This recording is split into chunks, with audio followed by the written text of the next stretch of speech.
Welcome to Spectral Shadows, where the darkness whispers and the unseen lurks. Tell me, where are you watching from, and what time is it? Because horror feels different at night, especially when you're alone. Those who love their mother, like, share, and comment. Subscribe, if you dare. Now turn off the lights, and let's begin. Story number 1. My name is Sarah Branch. A few years ago, when I was 24 years old, I had left my home state of Utah and moved abroad to work as an English language teacher in Vietnam. Having just graduated BYU and earning my degree in teaching, I suddenly realized I needed so much more from my life. I always wanted to travel, embrace other cultures, and most of all, have memorable and life-changing experiences. Feeling trapped in my normal everyday life outside of Salt Lake City, where winters are cold and summers always far away, I decided I was no longer going to live the life that others had chosen for me, and instead choose my own path in life, a life of fulfillment and little regrets. Already attaining my degree in teaching, I realized if I gained a further ESL certification, teaching English as a second language, I could finally achieve my lifelong dream of traveling the world to faraway and exotic places, all the while working for a reasonable income. There were so many places I dreamed of going, maybe somewhere in South America or Far East Asia. As long as the weather was warm and there were beautiful beaches for me to soak up the sun, I honestly did not mind. Scanning my finger over a map of the world, rotating from one hemisphere to the other, I eventually put my finger down on a narrow little country called Vietnam. This was by no means a random choice. I'd always wanted to travel to Vietnam because I'm actually 1/4 Vietnamese. Not that you can tell or anything. My hair is brown and my skin is rather fair. But I figured if I wanted to go where the sun was always shining, and there was an endless supply of tropical beaches, Vietnam would be the perfect destination. Furthermore, I'd finally get the chance to explore my heritage. Fortunately enough for me, it turned out Vietnam had a huge demand for English language teachers. They did prefer it if you were teaching in the country already, but after a few online interviews and some visa complications later, I packed up my things in Utah and moved across the world to the land of the Blue Dragon. I was relocated to a beautiful beach town in central Vietnam, right along the coast of the South China Sea. English teachers don't really get to choose where in the country they end up, but if I did have that option, I could not have picked a more perfect place. Because of the horrific turn this story will take, I can't say where exactly it was in central Vietnam I lived, or even the name of the beach town I resided in, just because I don't want anyone to get the wrong idea. This part of Vietnam is a truly beautiful place, and I don't want to discourage anyone from going there. So for the continuation of this story, I'm just going to refer to where I was as Central Vietnam. And as for the beach town where I made my living, I'm going to give it the pseudonym Bien Hoa Hen, which in Vietnamese roughly, but rather fittingly translates to Sea of a Promise. Bien Hoa Hen truly was the most perfect destination. It was a modest-sized coastal town, nestled inside of a tropical bay, with the whitest sands and clearest blue waters you could possibly dream of. The town itself is also spectacular. Most of the houses and buildings are painted a vibrant sunny yellow, not only to look more inviting to tourists, but so to reflect the sun during the hottest months. For this reason, I originally wanted to give the town the nickname Tran Mau Vang, Yellow Town. But I quickly realized how insensitive that pseudonym would have been, so Sea of Promise it is. Alongside its bright, sunny buildings, Bien Hoa Hen has the most stunning Oriental and French colonial architecture, interspersed with many quality restaurants and coffee shops. The local cuisine is to die for. Not only is it healthy and delicious, but it's also surprisingly cheap. Like we're only talking 90 cents. You wouldn't believe how many different flavors of coffee Vietnam has. I mean, I went a whole 24 years without even trying coffee, and since I've been here, I must have tried around 24 flavors.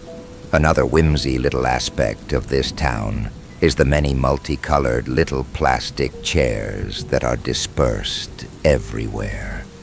So whether it was dining on the local cuisine or trying my 22nd flavor of coffee, I would always find one of these chairs, a different color every time, sit down in the shade, and just watch the world go by. I haven't even mentioned how much I loved my teaching job. My classes were the most adorable 7- and 8-year-olds, and my colleagues were so nice and welcoming. They never called me by my first name. Instead, my colleagues would always say, Chow M, or Chow M Guy, which basically means, hello, little sister.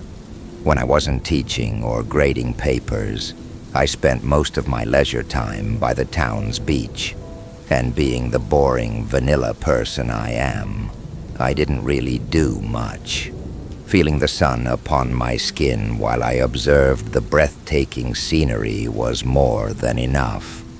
Either that or I was curled up in a good book. I was never the only foreigner on this beach. Bien Hoa Hen is a popular tourist destination, mostly Western backpackers and surfers.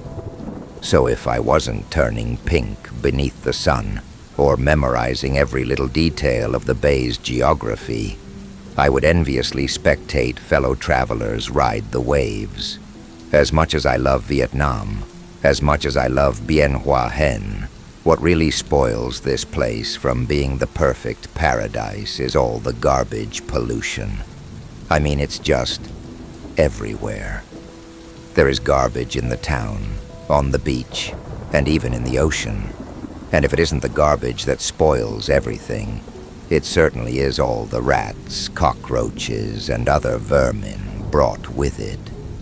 Bien Hoa Hen is such a unique place, and it honestly makes me so mad that no one does anything about it. Nevertheless, I still love it here. It will always be a paradise to me. And if America was the promised land for Lehi and his descendants, then this was going to be my promised land.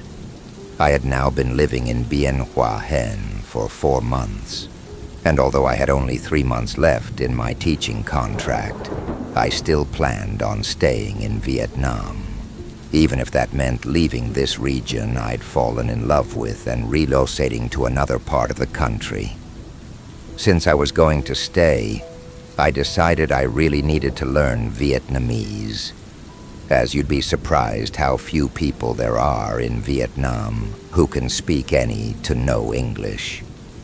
Although most English teachers in Southeast Asia use their leisure time to travel, I rather boringly decided to spend most of my days at the same beach, sat amongst the sand, while I studied and practiced what would hopefully become my second language. On one of those days, I must have been completely occupied in my own world, because when I look up, I suddenly see someone standing over, talking down to me.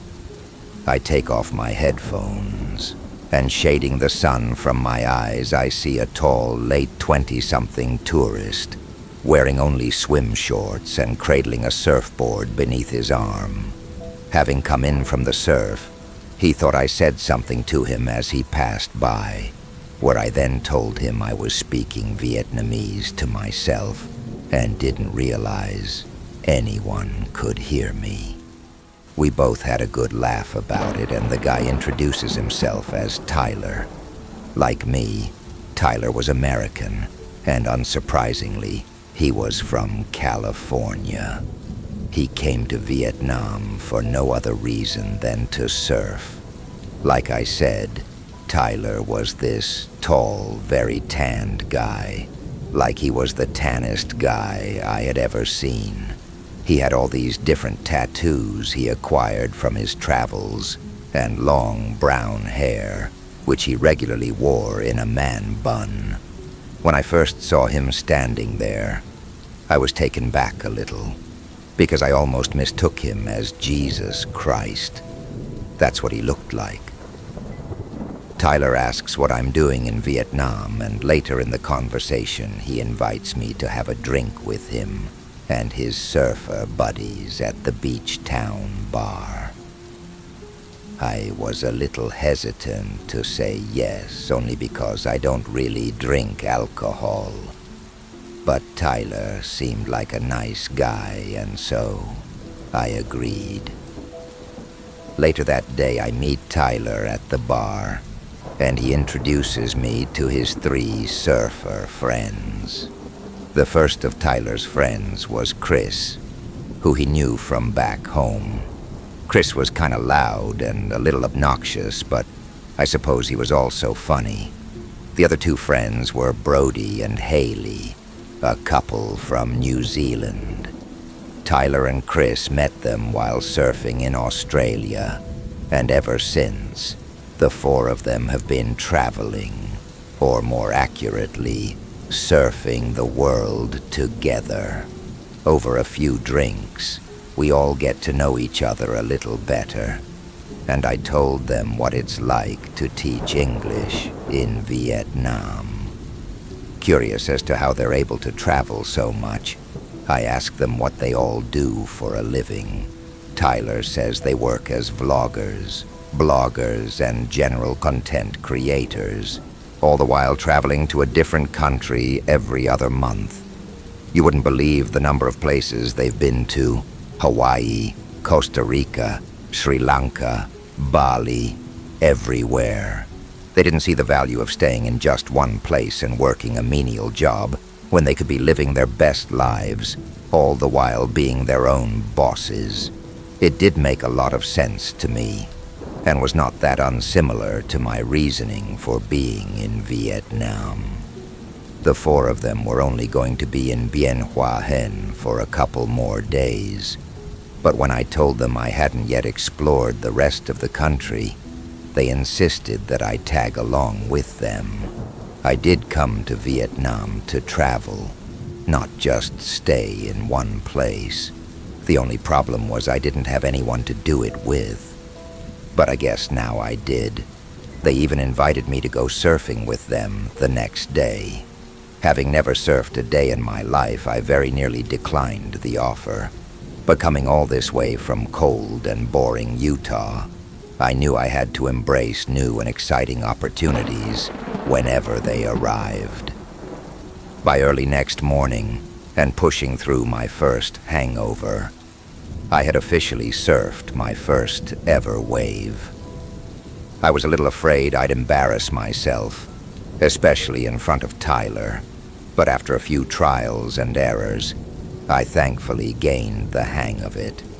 Even though I was a newbie at surfing, I could not have been that bad, because as soon as I surfed my first successful wave, Chris would not stop calling me Johnny Utah. Not that I knew what that meant. If I wasn't embarrassing myself on a board, I definitely was in my ignorance of the guy's casual movie quotes. For instance, whenever someone yelled out, "Charlie, don't surf," all I could think was, who the heck is Charlie? By that afternoon, we were all back at the bar, and I got to spend some girl time with Haley. She was so kind to me and seemed to take a genuine interest in my life. Or maybe she was just grateful not to be the only girl in the group anymore. She did tell me she thought Chris was extremely annoying, no matter where they were in the world. And even though Brody was the quiet, sensible type for the most part, she hated how he acted when he was around the guys. 5 beers later, and Brody was suddenly on his feet, doing some kind of native New Zealand war dance while Chris or Tyler vlogged. Although I was having such a wonderful time with the 4 of them, anticipating all the places in Vietnam Haley said we were going, in the corner of my eye, I kept seeing the same strange man staring over at us. I thought maybe we were being too loud and he wanted to say something, but the man was instead looking at all of us with intrigue. Well, 10 minutes later, this very same man comes up to us with 3 strangers behind him. Very casually, he asks if we're all having a good time. We kind of awkwardly oblige the man. A fellow traveler like us, who although was probably in his early 30s, looked more like a middle-aged dad on vacation, in an overly large Hawaiian shirt, as though to hide his stomach, and looking down at us through a pair of brainiac glasses. The strangers behind him were 2 other men and a young woman. One of the men was extremely hairy, with a beard almost as long as his own hair, while the other was very cleanly presented, short in height, and holding a notepad. The young woman with them, who was not much older than myself, had a cool combination of dyed maroon hair and sleeve tattoos, although rather oddly, she was wearing way too much clothing for this climate.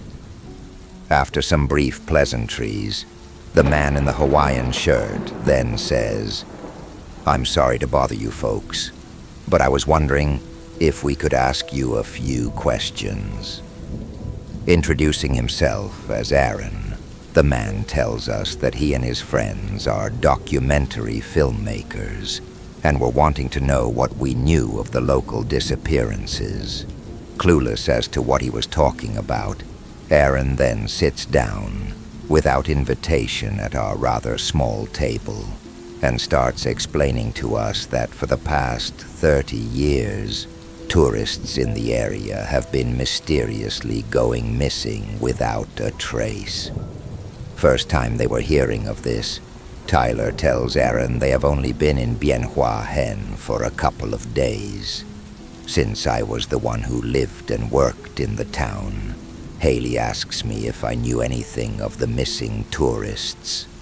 And when she does, Aaron turns his full attention on me.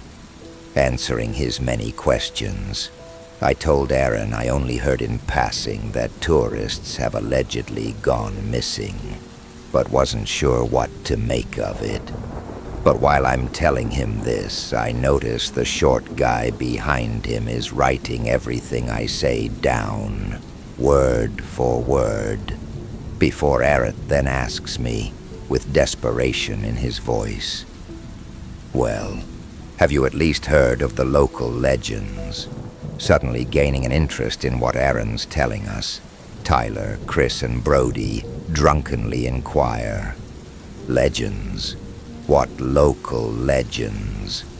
Taking another sip from his light beer, Aaron tells us that according to these legends, there are creatures lurking deep within the jungles and cave systems of the region, and for centuries, local farmers or fishermen have only seen glimpses of them.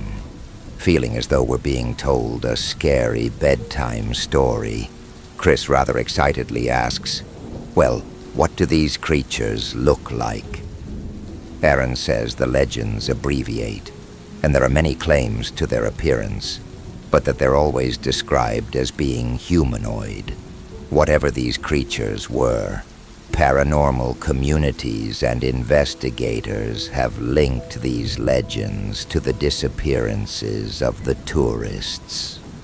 All 5 of us realized just how silly this all sounded, which Brody highlighted by saying, "You don't actually believe that shite, do you?" Without saying either yes or no, Aaron smirks at us, before revealing there are actually similar legends and sightings all around central Vietnam, even by American soldiers as far back as the Vietnam War. "You really don't know about the cryptids of the Vietnam War?" Aaron asks us, as though surprised we didn't. Further educating us on this whole mystery, Aaron claims that during the war, several platoons and individual soldiers who were deployed in the jungles came in contact with more than one type of creature. You never heard of the rock apes, the devil creatures of Quang Binh, the big yellows? If you were like us and never heard of these creatures either, apparently what the American soldiers encountered in the jungles was a group of small, Bigfoot-like creatures that like to throw rocks, and some sort of lizard people that glowed a luminous yellow and lived deep within the cave systems. Feeling somewhat ridiculous just listening to this, Tyler rather mockingly comments, "So, you're saying you believe the reason for all the tourists going missing is because of Vietnamese Bigfoot and lizard people?"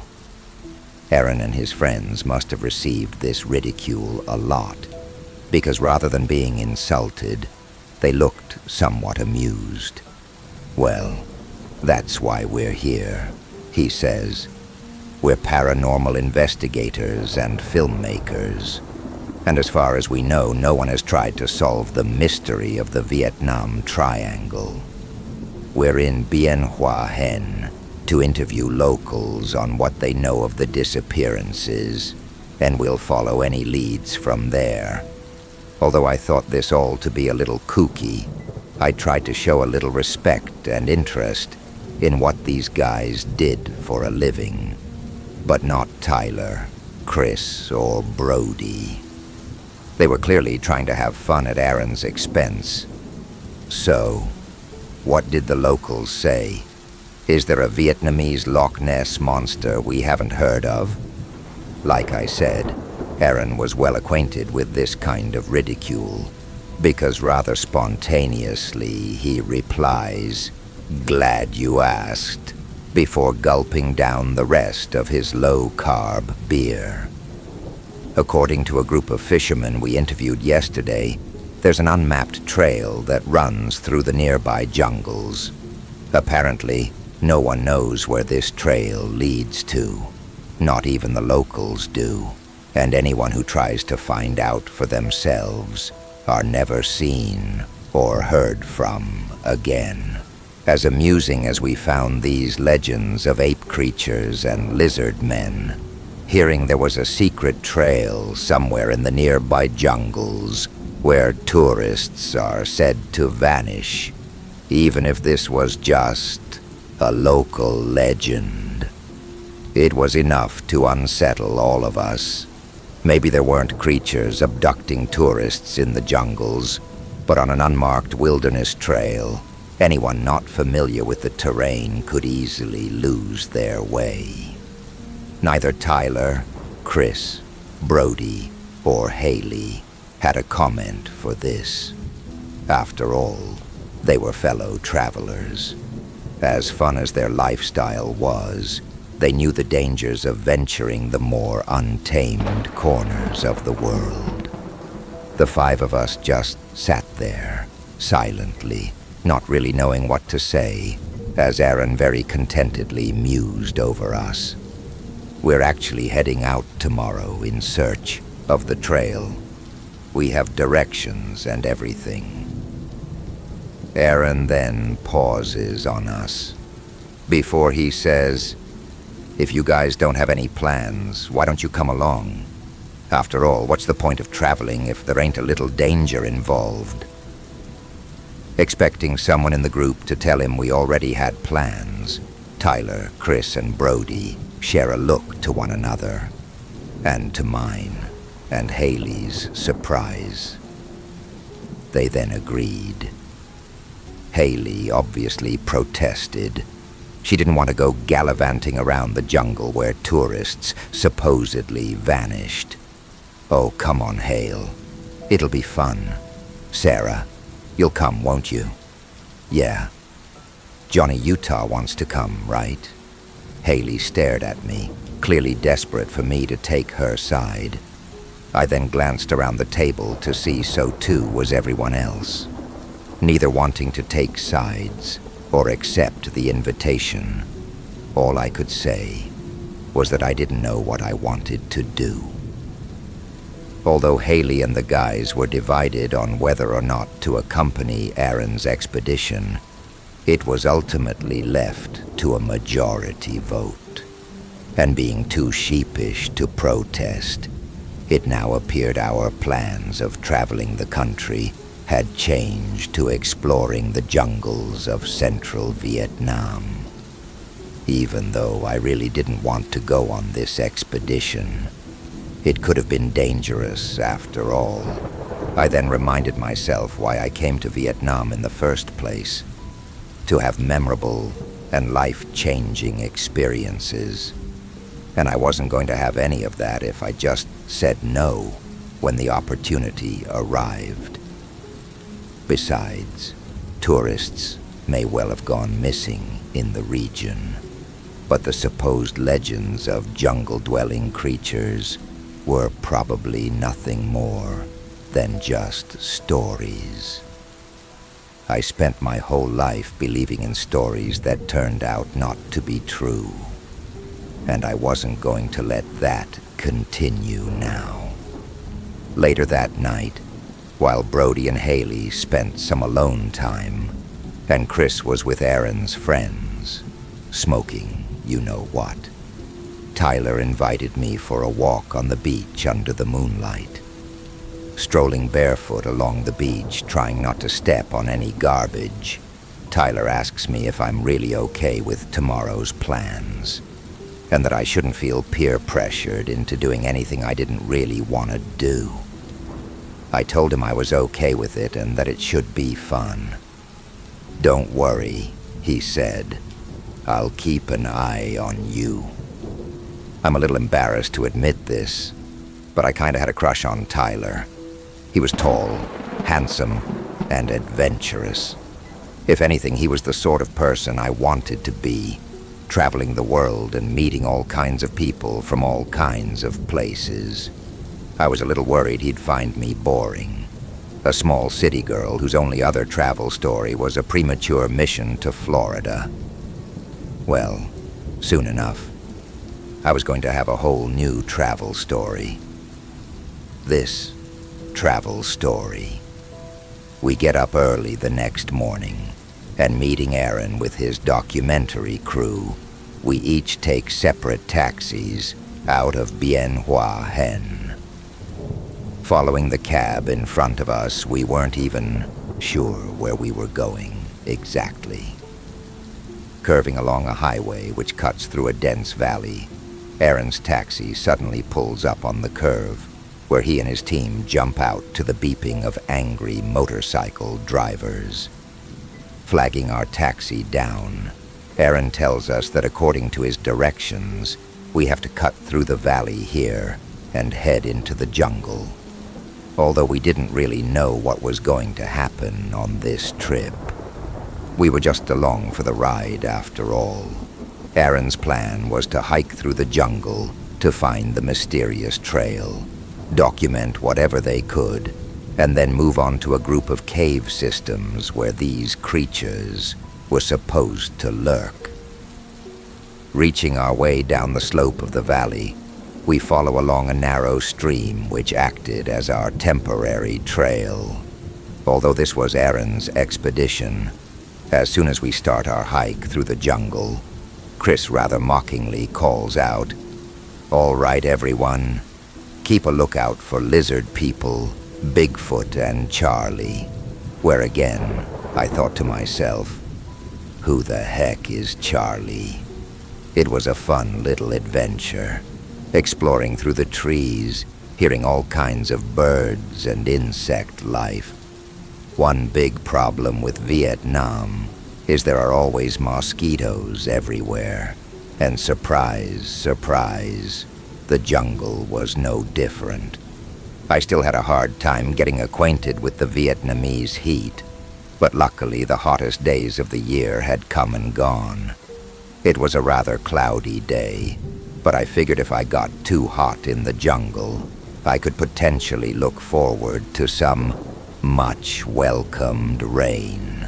Although I was very much enjoying myself, even with the heat and biting critters, Aaron's crew insisted on stopping every 10 minutes to document our journey. This was their expedition after all, so I guess we couldn't complain. I got to know Aaron's colleagues a little better. The two guys were Steve, the hairy guy, and Miles, the cameraman. They were nice enough guys, I guess, but what was kind of annoying was Miles would occasionally film me and the group, even though we weren't supposed to be in the documentary. The maroon-haired girl of their group was Sophie.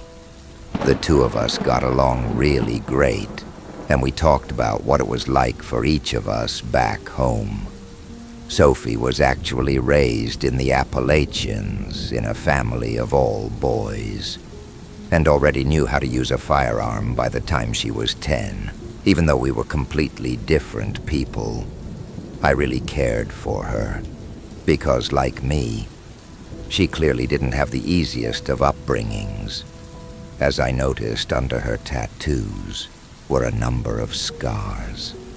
A creepy little quirk she had was whenever we heard an unusual noise, she would rather casually say the same thing. If you see something, no, you didn't. If you hear something, no, you didn't. We had been hiking through the jungle for a few hours now, and there was still no sign of the mysterious trail. Aaron did say all we needed to do was continue heading northwest, and we would eventually stumble upon it. But it was by now that our group were beginning to complain, as it appeared we were making our way through just a regular jungle that wasn't even unique enough to be put on a tourist map. What were we doing here? Why weren't we on our way to Hue City or Ha Long Bay? These were the questions our group were beginning to ask, and although I didn't say it out loud, it was now what I was asking. But as it turned out, we were wrong to complain so quickly, because less than an hour later, ready to give up and turn around, we finally discovered something. In the middle of the jungle, cutting through a dispersal of sparse trees, was a very thin and narrow outline of sorts. It was some kind of pathway, a trail. We had found it. Covered in thick vegetation, our group had almost walked completely by it. And if it wasn't for Haley stopping to tie her shoelaces, we may still have been searching. Clearly, no one had walked this pathway for a very long time, and for what reason, we did not know. But we did it. We had found the trail, and all we needed to do now was follow wherever it led us. I'm not even sure who was the happier to have found the trail. Aaron and his colleagues, who reacted as though they made an archaeological discovery, or us. Just relieved this entire day was not for nothing. Anxious to continue along the trail before it got dark, we still had to wait patiently for Aaron's team. But because they were so busy filming their documentary, it quickly became too late in the day to continue. The sun in Vietnam usually sets around 6 p.m., but in the interior of the forest, it sets a lot sooner. Making camp that night, we all pitched our separate tents. I actually didn't own a tent, but Haley suggested we bunk together, like we were having our very own sleepover, which meant Brody rather unwillingly had to sleep with Chris. Although the night brought a boatload of bugs and strange noises, Tyler sparked up a campfire for us to make some s'mores and tell a few scary stories.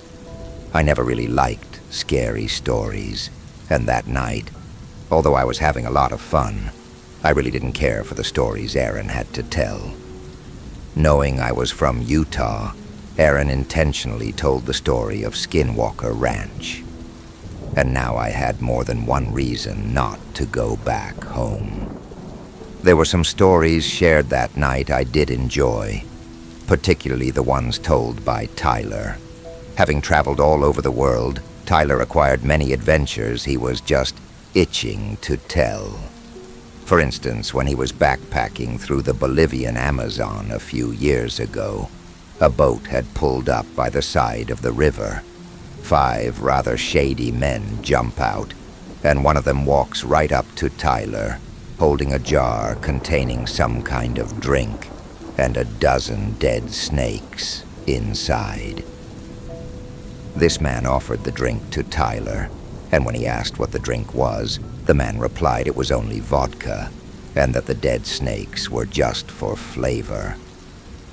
Rather foolishly, Tyler accepted the drink, where only half an hour later, he was throbbing white foam from the mouth.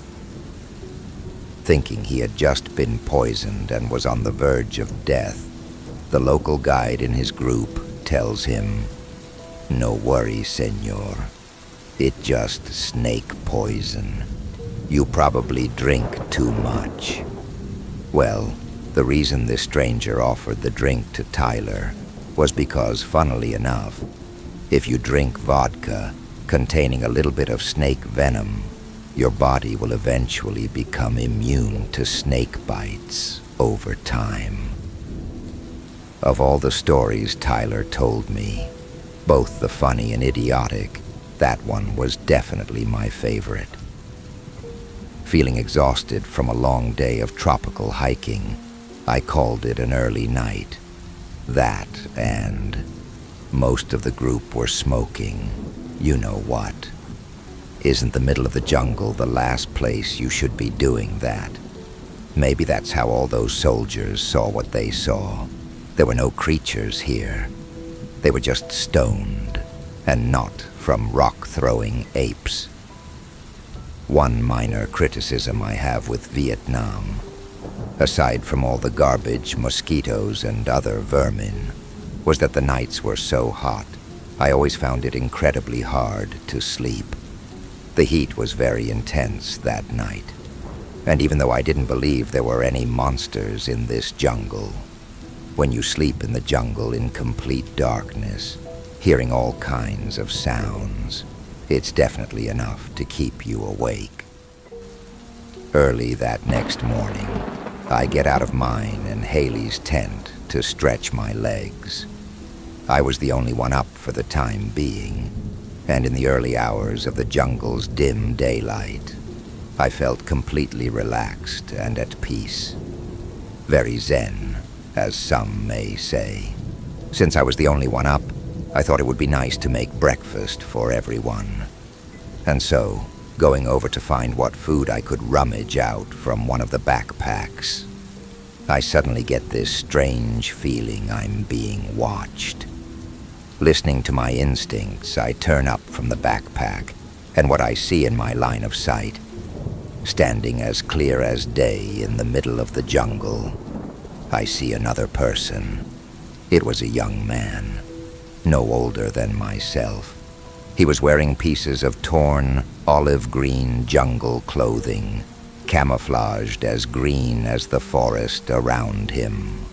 Although he was too far away for me to make out his face, I saw on his left side was some kind of black charcoal substance trickling down his left shoulder.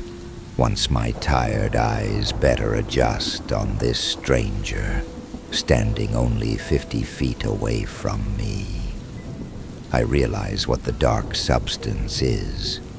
It was a horrific burn mark, like he'd been badly scorched. What's worse, I then noticed on the scorched side of his head, where his ear should have been, it was hollow. Although I hadn't picked up on it at first, I then realized his tattered green clothes. They were not just jungle clothes. The clothes he was wearing, it was the same color of green American soldiers wore in Vietnam, all the way back in the 60s. Telling myself I must be seeing things, I try and snap myself out of it. I rub my eyes extremely hard, and I even look away and back at him, assuming he would just disappear. But there he still was, staring at me, and not knowing what to do, or even what to say, I just continue to stare back at him, before he says to me, words I will never forget. The young man says to me, in clear, audible words, "Careful, miss. Charlie's everywhere." Only seconds after he said these words to me, in the blink of an eye, almost as soon as he appeared, the young man was gone. What just happened? What? Did I hallucinate? Was I just dreaming? There was no possible way I could have seen what I saw. He was like a ghost. Once it happened, I remember feeling completely numb all over my body. I couldn't feel my legs or the ends of my fingers. I felt like I wanted to cry. But not because I was scared, but because I suddenly felt sad. And I didn't really know why. For the last few years, I learned not to believe something unless you see it with your own eyes. But I didn't even know what it was I saw. Although my first instinct was to tell someone once the others were out of their tents. I chose to keep what happened to myself. I just didn't want to face the ridicule, for the others to look at me like I was insane. I didn't even tell Aaron or Sophie, and they believed every fairy tale under the sun. But I think everyone knew something was up with me. I mean, I was shaking.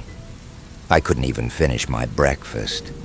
Haley said I looked extremely pale and wondered if I was sick, although I was in good health, physically anyway. Haley and the others were worried. I really mustn't have looked good, because fearing I may have contracted something from a mosquito bite, they were willing to ditch the expedition and take me back to Bien Hoa Hen. Touched by how much they were looking out for me, I insisted I was fine, and that it wasn't anything more than a stomach bug. After breakfast that morning, we pack up our tents and continue to follow along the trail. Everything was the usual as the day before. We kept following the trail and occasionally stopped to document and film. Even though I convinced myself that what I saw must have been a hallucination, I could not stop replaying the words in my head. Careful, miss. Charlie's everywhere. There it was again. Charlie. Who is Charlie? Feeling like I needed to know, I asked Chris what he meant by Keep a lookout for Charlie. Chris said in the Vietnam War movies he'd watched, that's what the American soldiers always called the enemy. What if I wasn't hallucinating after all? Maybe what I saw really was a ghost.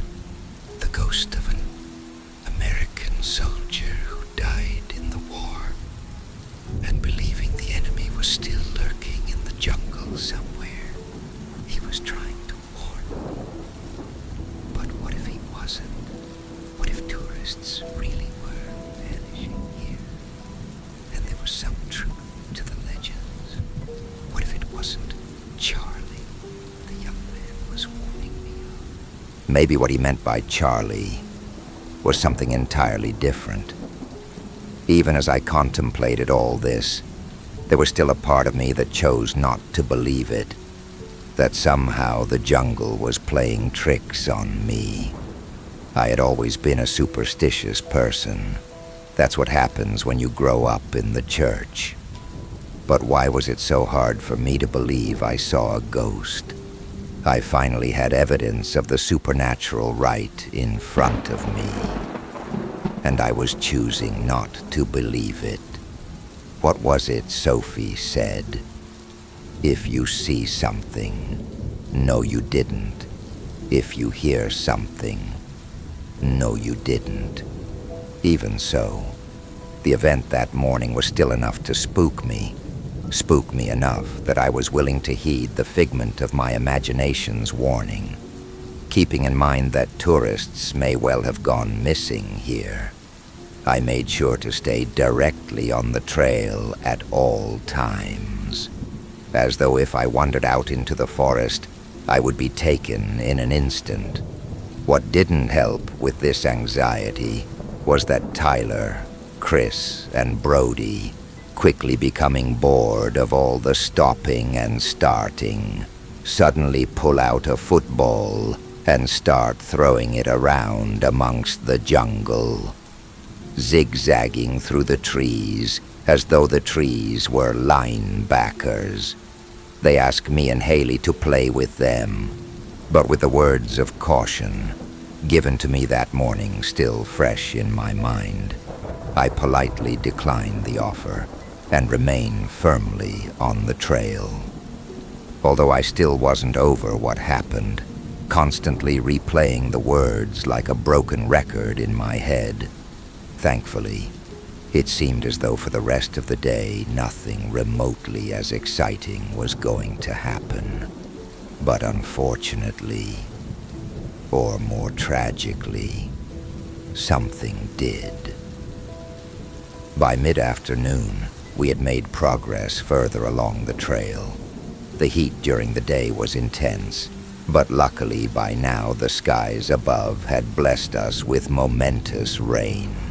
Seeping through the trees, we were spared from being soaked and instead given a light shower to keep us cool. Yet again, Aaron and his crew stopped to film, and while they did, Tyler brought out the very same football, and the three guys were back to playing their games. I cannot tell you how many times someone hurled the ball through the forest only to hit a tree linebacker, whereafter they had to go forage for the ait amongst the tropic floor. Now finding a clearing off trail in which to play, Chris runs far ahead in anticipation of receiving the ball. I can still remember him shouting, "Brody, hit me up, hit me!" Brody hurls the ball long and hard in Chris's direction, and facing the ball, all the while running further along the clearing, Chris stretches, catches the ball, and he just vanishes. 1 minute he was there, then the other, he was gone. Tyler and Brody call out to him, but Chris doesn't answer. Me and Haley leave the trail towards them to see what's happened, when suddenly we hear Tyler scream, "Chris!" The sound of that initial scream still haunts me, Because when we catch up to Brody and Tyler standing over something down in the clearing, we realize what has happened. What Tyler and Brody were standing over was a hole, a 6 feet deep hole in the ground. And in that hole was Chris. But we didn't just find Chris trapped inside of the hole, because it wasn't just a hole. It wasn't just a trap. It was a death trap. Chris was dead. In the hole with him was what had to be at least a dozen long and sharp, rust-eaten metal spikes. We didn't even know if he was still alive at first, because he had landed face down on the spikes. They were protruding from different parts of him. One had gone straight through his wrist, another out of his leg, and one straight through the right of his rib cage. Honestly, Chris looked like he was crucified face down. Once the initial shock had worn off, Tyler and Brody climbed very quickly but carefully down into the hole, trying to push their way through the metal spikes that repelled them from getting to Chris. But by the time they do, it didn't take long for them or us to realize Chris wasn't breathing. One of the spikes had gone through his throat. For as long as I live, I will never be able to forget that image of looking down into the hole and seeing Chris's lifeless, impaled body just lying there on top of those spikes. It looked like someone had toppled over an idol of our Lord and Savior Jesus Christ when he was on the cross.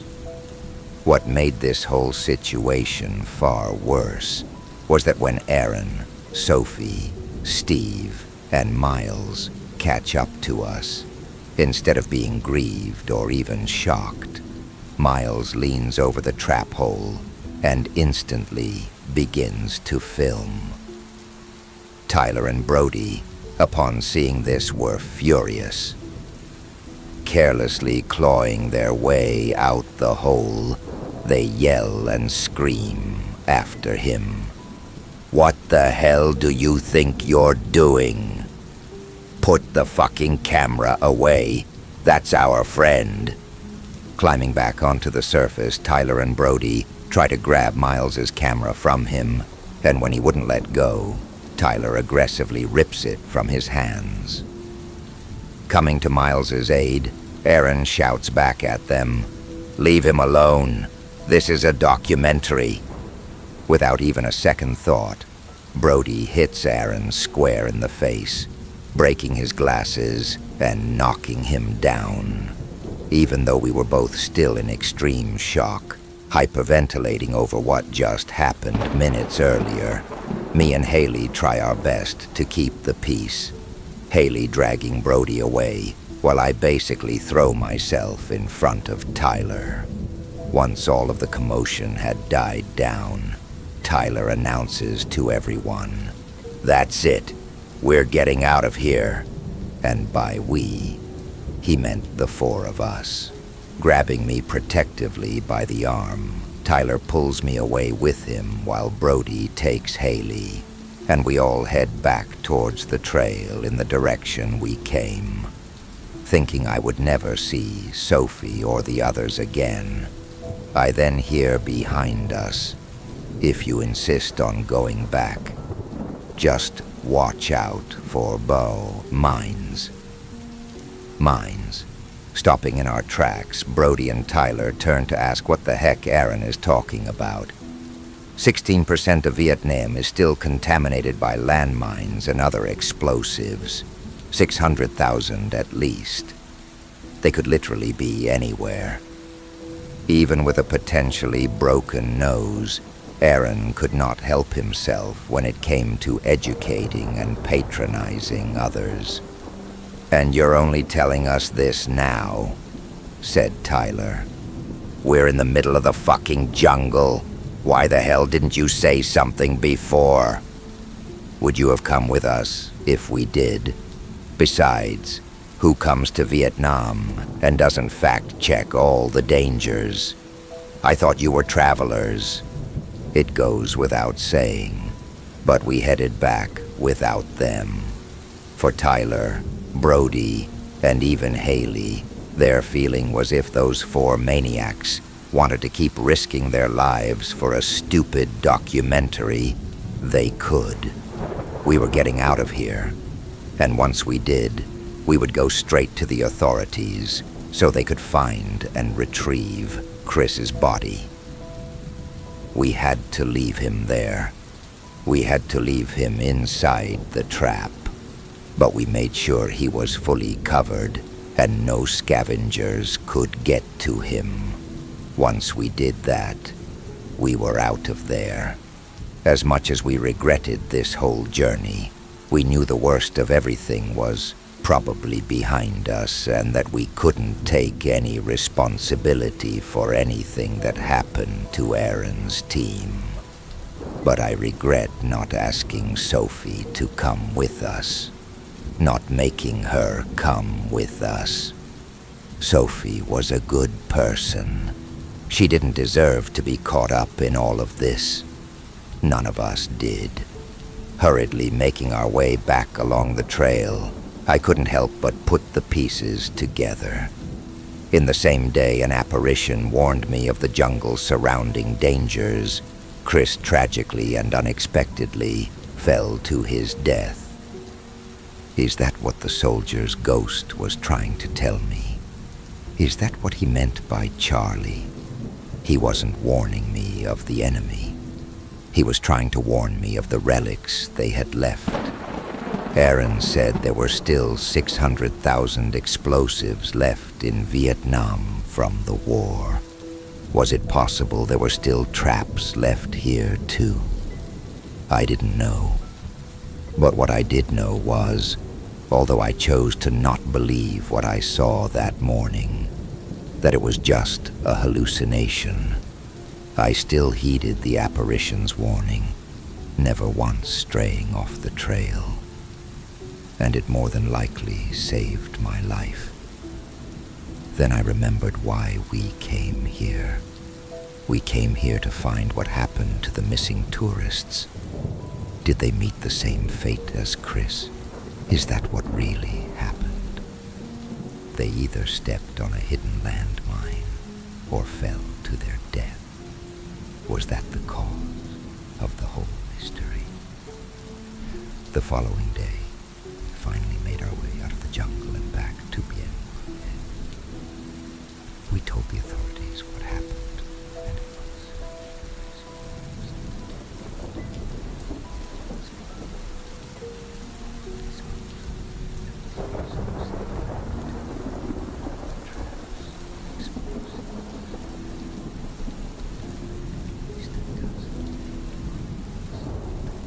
further trap.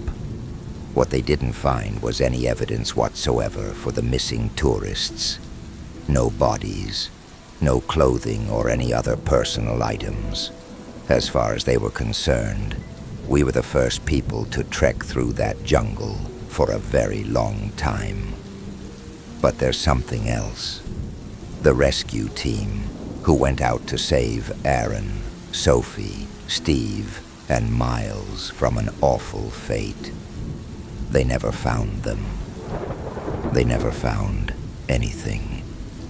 Whatever the Vietnam Triangle was, it had claimed them. To this day, I still can't help but feel an overwhelming guilt that we safely found our way out of there. And they never did. I don't know what happened to the missing tourists. I don't know what happened to Sophie, Aaron, and the others. And I don't know if there really are creatures lurking deep within the jungles of Vietnam. And although I was left traumatized, forever haunted by the experience, whatever it was I saw in that jungle, I choose to believe it saved my life. And for that reason, I have fully renewed my faith To this day, I'm still teaching English as a second language. I'm still traveling the world, making my way through one continent before moving on to the next. But for as long as I live, I will forever keep this testimony. Never again will I ever step inside of a jungle. Never again.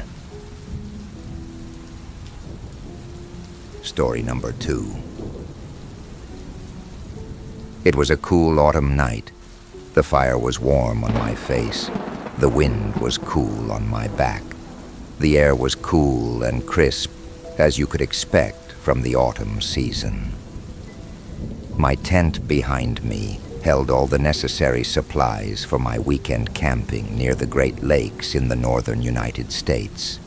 Supplies weren't an issue. Food wasn't an issue. However, firewood was. The blaze was fading from a raging fire to cold embers quickly. The wind started howling, nearly extinguishing the small flame that was left from my source of warmth and light. At this point, my fire was more smoke than flame. I watched the smoke rise into the air and cast a stark contrast between itself and the bright stars in the sky. I knew I would have to venture out to gather more firewood soon. I was so relaxed and really didn't want to get up, but I knew it must be done. So that's what I did. I stood up, brushed the dirt off my jeans, grabbed my torch from the tent, and wandered into the darkness. I've always loved nature. I used to always love nature, particularly mountains and lakes. This made the Great Lakes seem like an ideal place for a vacation for me. Autumn is my favorite season, so that is when I decided to go. Late September, I boarded a flight across the Atlantic. Eventually, I landed in Chicago. I didn't stick around long. The whole city just felt gray. I bought a few supplies that I couldn't bring by plane and made my way up to my intended camping location in the Newberry State Park. It was a bit of a trip involving a bus and an Uber. I told the Uber driver I'd see him in a week and set off into the state park. It wasn't long until I made it to my camping lot. It was only a few kilometers from where I was dropped off, and I enjoy hiking. I stopped, breathed in the fresh air, and looked forward to my relaxing week, surrounded by these massive lakes. This was my first time camping in this part of the world, and I wanted to be sure to take in as much of the experience as I could. After this moment of contemplation, I slung my backpack off my shoulder and heard it hit the ground with a thud. I pulled my tent and stakes out from the bag. I'd set up a countless number of tents before. At this point, it was basically second nature. I knew I had to set up my campsite now, as the sun was already beginning to set on my first day. There would be time to explore tomorrow. The first night was cool, but not cold. The wind was calm, the air was fresh, and I was content. I snuggled up in my sleeping bag, found a comfortable place to lie, and began to try to drift to sleep. I heard owls, I heard toads, I heard insects. It was all very calming. Then it hit me. An unexplainable sense of dread. While trying not to succumb to anxiety, the smell hit me. The fresh air was replaced with the smell of rot. It hung heavy in the air, but only momentarily before passing. The sense of dread lingered for what felt like forever. Thinking back, it was probably only about 20 minutes. I peeked outside. I could see well enough from the light of the embers from the once roaring fire. My campsite was clear. The smell, I assume, was just a rotting animal, the stench carried by the wind.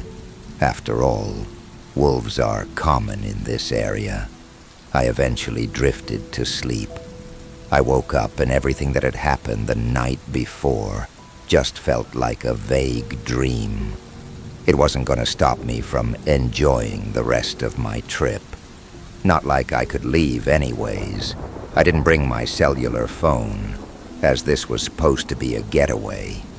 My Uber wouldn't be here until next Monday anyways. So, I began my hike to Lake Michigan. The sight was absolutely breathtaking. There was so much water it seemed more like an ocean than a lake. Islands dotted the inside of the lake on the horizon, which only added to the illusion. There were ripples in the water where fish would come up to eat the insects that scuttled across the top of the water. I ended up just taking in the sights and sketching for most of the day. However, eventually, I had to head back to my campsite. This is what continued for most of the week, with no more strange occurrences. I'd spend my nights at the campsite, and during the day, I would hike and absorb everything that this piece of land had to offer. I'd watch animals from a distance, including moose, eagles, and even a couple wolves. I couldn't help but remember the smell of rot that those same wolves probably caused near my site. It made me chuckle a bit. Friday came along, and I knew that soon my life would be back to normal. I'd be stuck in a boring job. My routine of camp, then hike, then relax would be replaced by work, go home, sleep, wake up, work. I didn't look forward to it at the time. Now I'm glad my life is back to normal. Night was beginning to approach. I had just made it back from my hike. I had drawn an amazing sketch of a moose in the distance. I placed the sketch in my binder and began building a fire. The wind had been picking up gradually throughout the day, and I knew it would be a cold night. By the golden light of sunset, I gathered up some hefty logs and branches. I brought them back to my camp and was overcome by that same sense of dread. I decided to ignore it. The fire was roaring, and all seemed at peace. This is where my story begins. I was having trouble sleeping, and it was the wee hours of night. The fire was dying.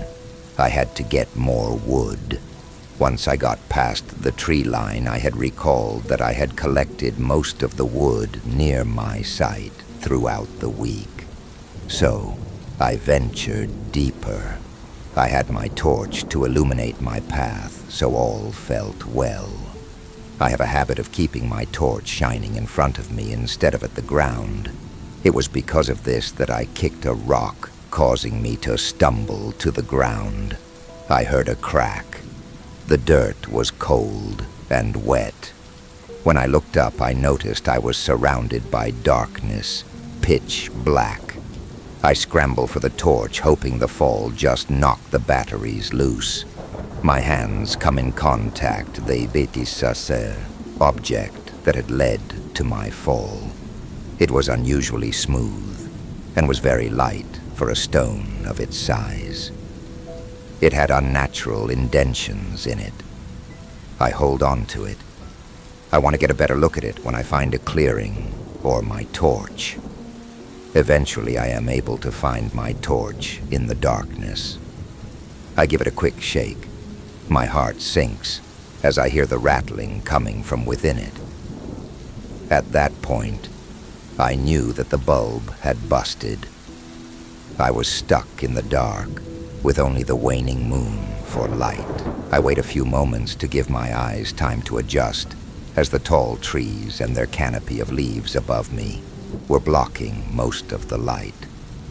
Eventually, they do adjust, and I make my way to a clearing I'd spotted in the distance.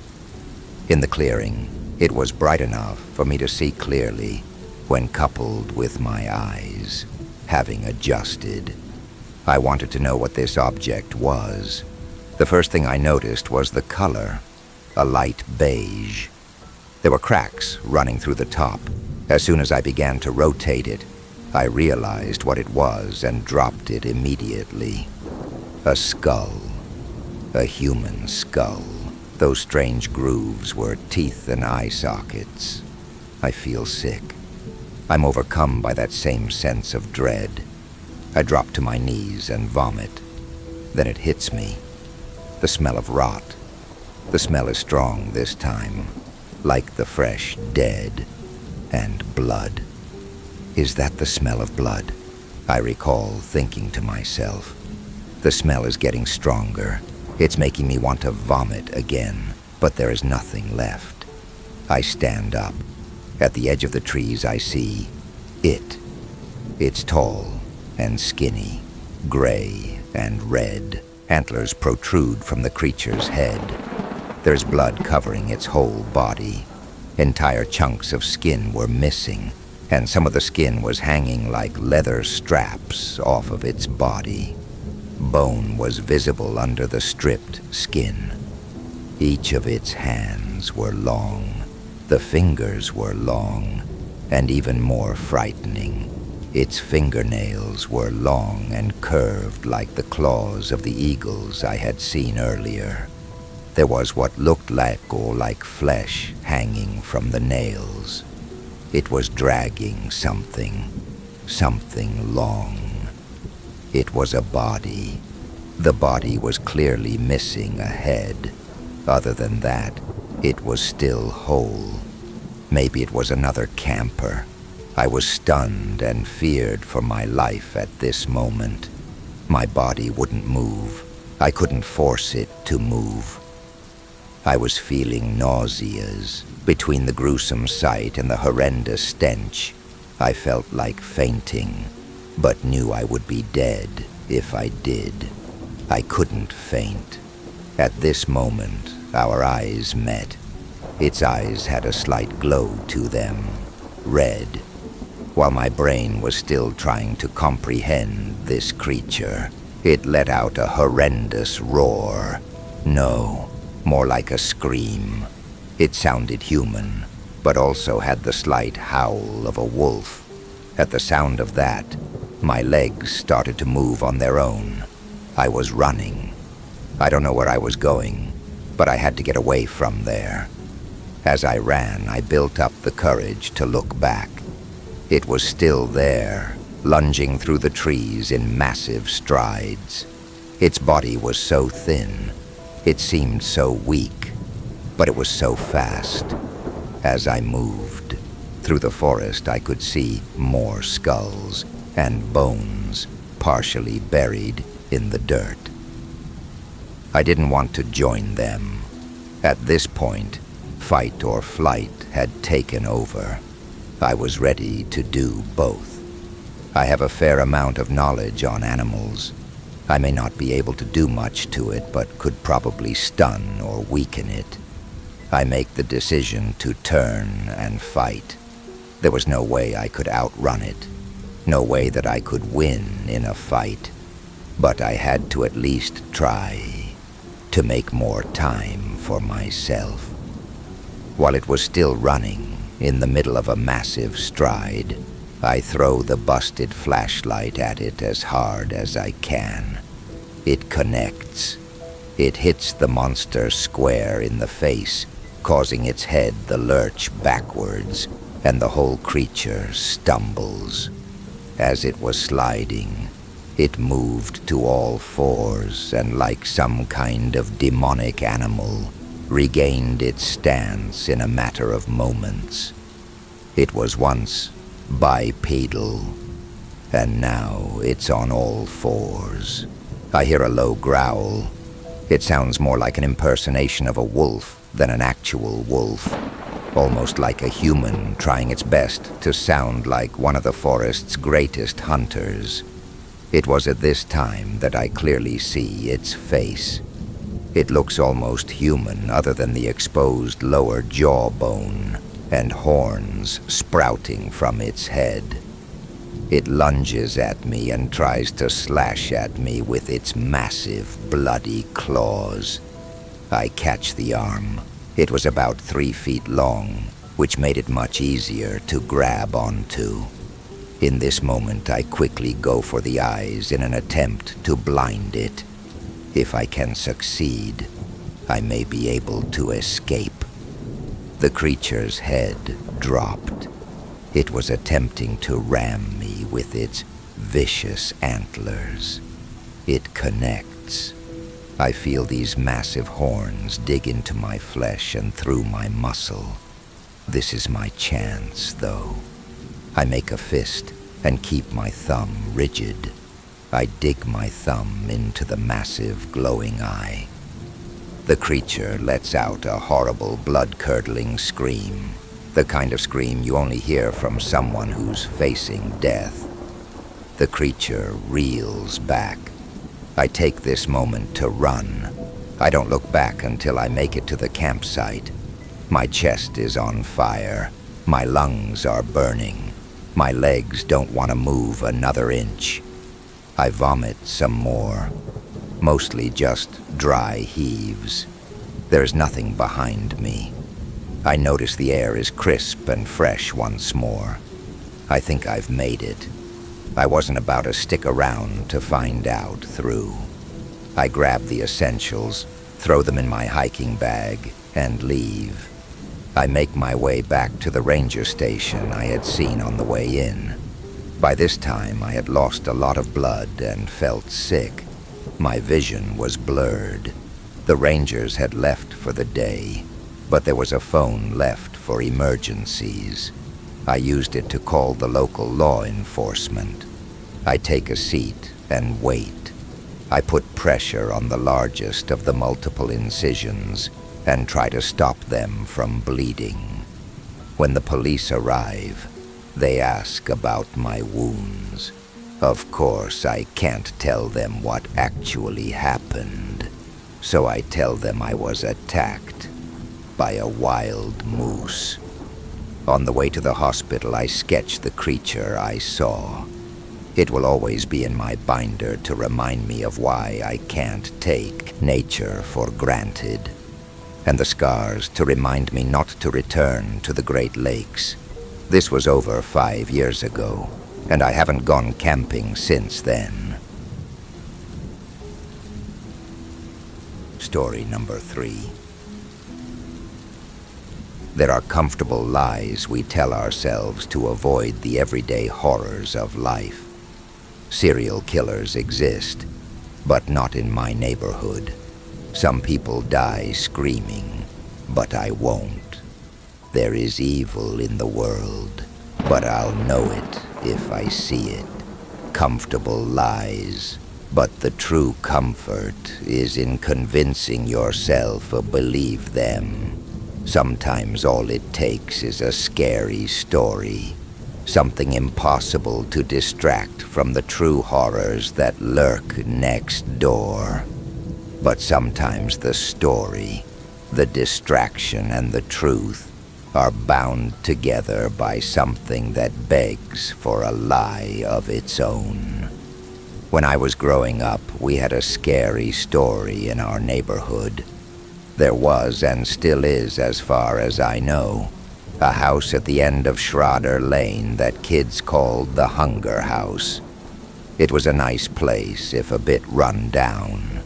A big colonial with clapboard siding and paint around the windows that might have been periwinkle at some point. The grass was high along the sloping lawn that flanked its stone front walk, and peeking out from it was a for sale sign that bore my father's name beneath a faded real estate company logo. The house was his white whale, a diamond in the rough with a zirconium price tag. But the story made the place a hard sell. By the time I was 16 and smug enough to question everything, I wondered why it wasn't called the Hungry House. The story was that the house ate people. Hunger House seemed more like a charity for feeding the poor. Of course, it didn't really matter to me, because I didn't believe the story. There were those who claimed that there were records, proof that the story was true.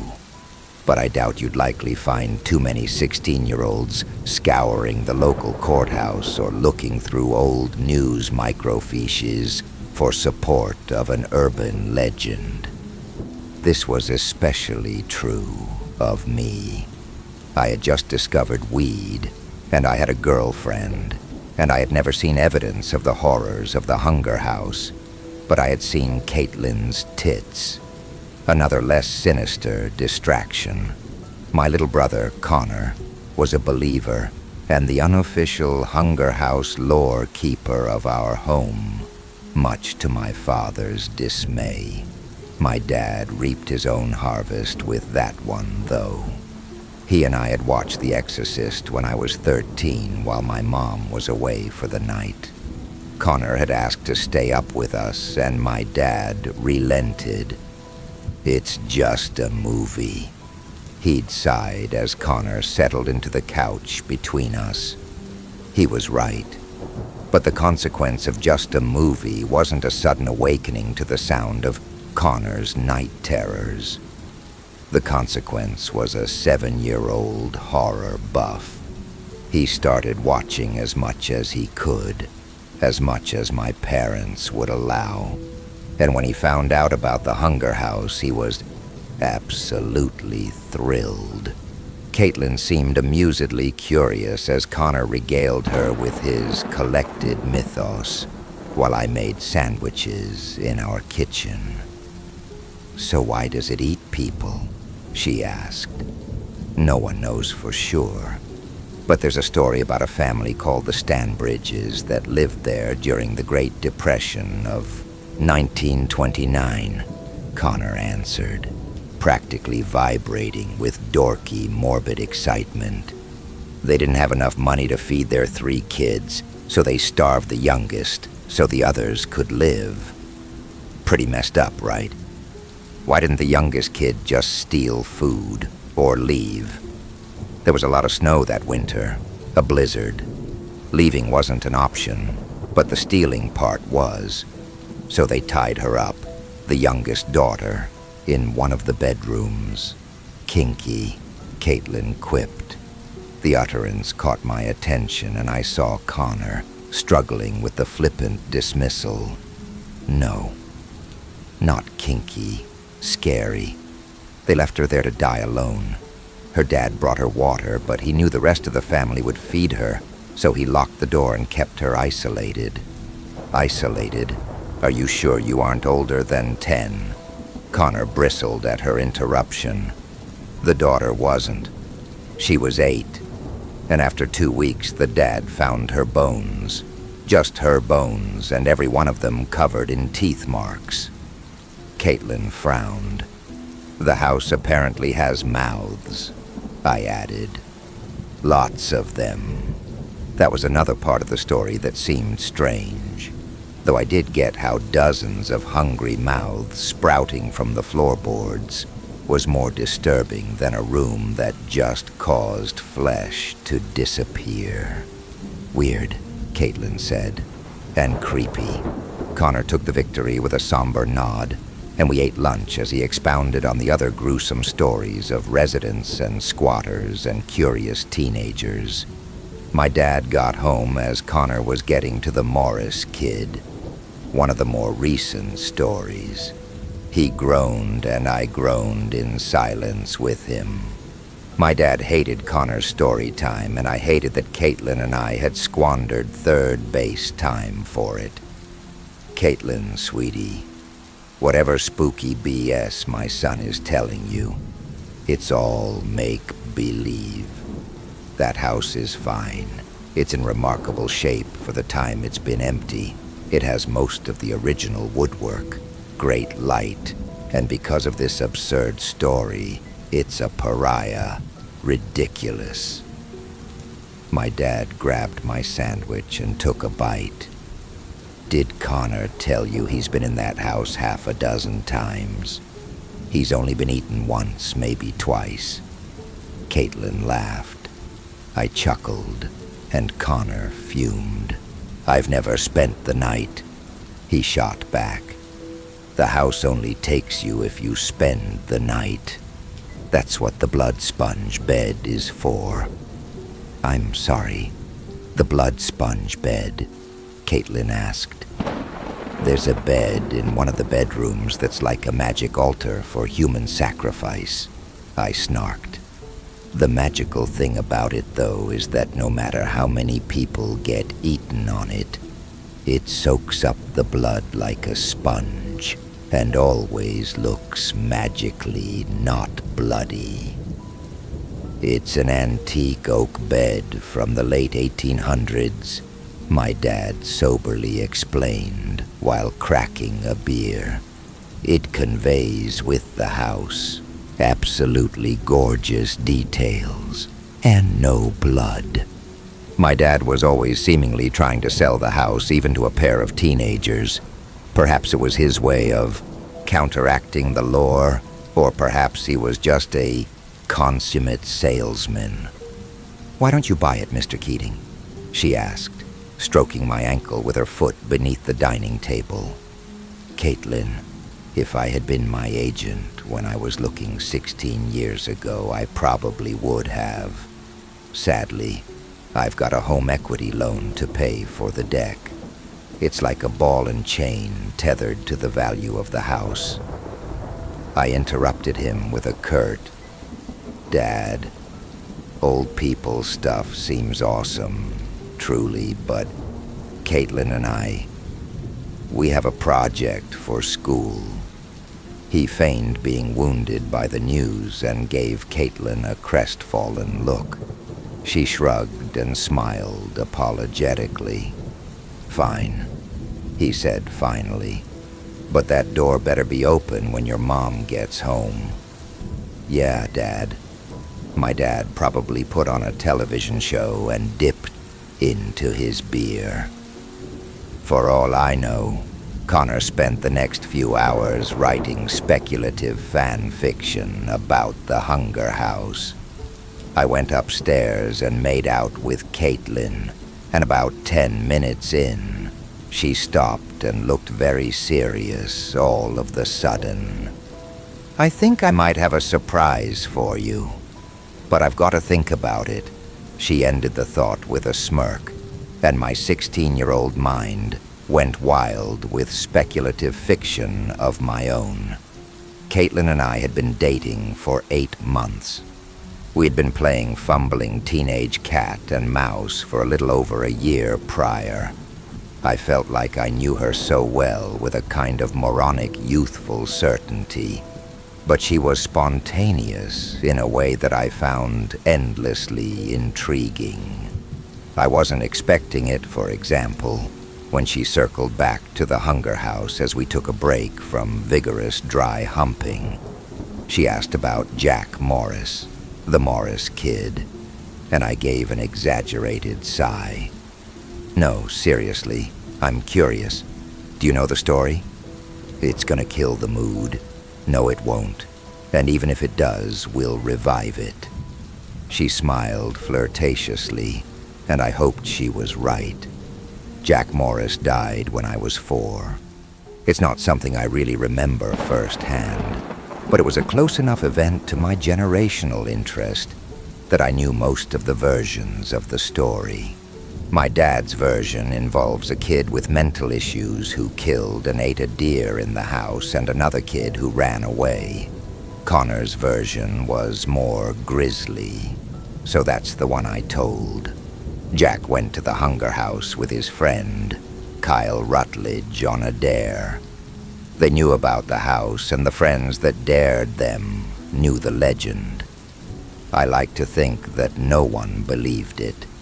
They spent the night in the house, and the next morning, one of those friends went to check on them. They found Kyle, bleeding from a wound on his arm that would later require an amputation. He had bite marks on his leg and shoulder, bloody circles that spoke of something horrible. And they had to speak for Kyle. He wouldn't talk about what had done it. He just shook and sweated and stared out of windows until eventually he found one high enough to end the fear for good. He had seen what happened to Jack, and all they found of him were bones. Some cracked open and missing marrow, others just displaced from a boy who probably didn't believe. It did kill the mood that day. Connor had told and retold that story to me a dozen times. I was bound to be good at reciting it. Caitlin looked hesitant and sorrowful. So they didn't catch who did it? I don't know. I don't think so. You think it was one of the friends? Maybe. Honestly, I've never really thought about it too much. What does Connor think? I chuckled in spite of the doer vibe. He told me once that the house is like a pitcher plant. It searches out victims through its legend, like nectar for hungry, stupid flies. He's a weird kid. She agreed, but also added that he might be a genius. He certainly was precocious, and he did love to read. Maybe he was. A few days passed before Caitlin talked about the Hunger House again. We stayed after school for practice on a play that we were in, some modernized take on Shakespeare that was really just an excuse to socialize unathletically. We were talking in the left wing of the stage as we waited for my decidedly more athletic friend, Evan, to finish with track so we all could drive somewhere and get stoned. So, if your dad's selling the house, he's got keys, right? Caitlin asked. Yeah. I guess. Could you get them without him noticing? If I can find them. But look, there's really nothing interesting in there. It's mostly empty. Mostly. But there's... Caitlin checked around us for other people, and finding none, whispered, I think I want to have sex. I'm ready, and I honestly don't remember the rest of her statement after my mind lost itself to hormonal static. Something about the bed, though I think she probably left blood sponge out of her description. So, I'll find the keys. She smirked and tugged at the front of my shirt. Good. It turned out that finding the keys was easy. My dad had a cabinet in the laundry room. The keys had addresses on them. I borrowed the key, and with some assistance from my gallant chauffeur, Evan, I made a copy at the hardware store. But the process made me wonder how exactly Jack Morris and Kyle Rutledge had gotten into the place 12 years prior. They weren't the only recent group of kids to have a strange foray with the house, either. When I was 14, a girl named Melissa something said that she went to the house with 2 friends and spent the night there drinking and playing with a Ouija board. She said that something bad had happened, that there were demons in the house. The friends she went with, a couple from the other end of the county, were never seen again. The problem was that all of them were 18.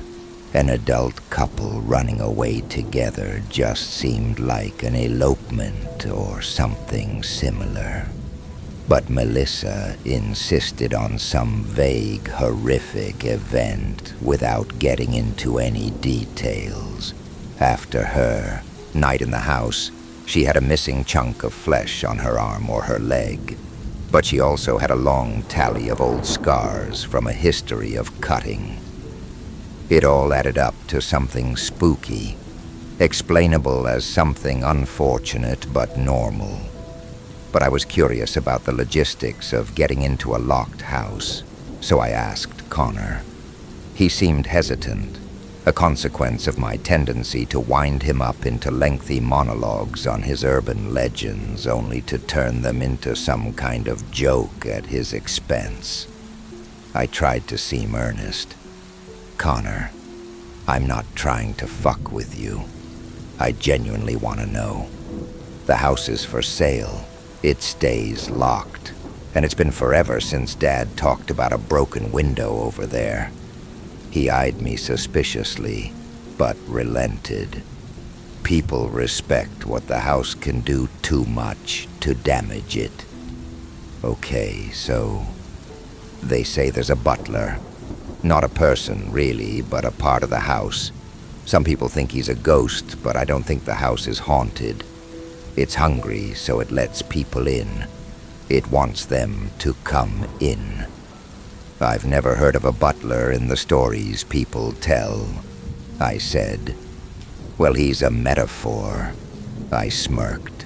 Connor really did have a lot of big words for a 10-year-old. But sometimes, he continued, you can see him, his effect. There's a light inside the house. I saw it once, at night. I had never paid much attention to the Hunger House unless my dad was bemoaning its vacancy. I had certainly never gone down Schroeder Lane at night to see it.